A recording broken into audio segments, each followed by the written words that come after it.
আপা এদিকে একটু হাত ধরো, হাতটা ধরো, হাতটা ধরো। রৌদ্র মজা করতে আসছি না, মজা করতে আসছি। বাবু এদিকে নাও, সামনে নাও। আপাটা আসো, এই আপা একটু উঠে যাবো। তোমরা আমাদের মজা করতেছো।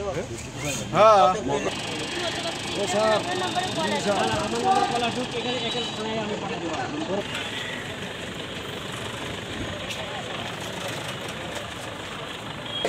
গার্মেন্টে ঢোকা যাবে লোক ইন্ডু থেকে মরিয়াম থাকা দাও মরিয়াম বাংলা মানে এটা জিডি এটা জিডি পারবে এখন সেকশন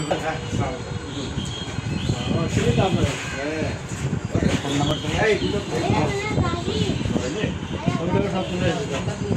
সব করতে হবে আমাদেরকে ইন্ডিয়াতে দেখাচ্ছে ইন্ডিয়াতে দেখাচ্ছে কোথায় ছিলেন আপনারা কোথায় ছিলেন ওই যে রাজপুত কি নিজে কি করছিলেন আমি কিছু করতে পারি না তাহলে কি বলতেছেন যে কি সুখে থাকেন আমি কি বলছি তো মাইগের মধ্যে থাকেন ভাই শোনো স্যার কম সে কম কামায়ে মানে ঘরে তো ভালোভাবে চলে খাওয়া দাওয়া ইন্ডিয়া থেকে কামায়ে লোক আসে বাংলা করেছে ঘর করেছে শোনো ইন্ডিয়া থেকেই কামিয়ে বাংলা করেছে ঘর করেছে জমিন করেছে বাংলাদেশে মানে এরকম কাজ করে মানাবে ইন্ডিয়া থেকে অনেক ভালো আছে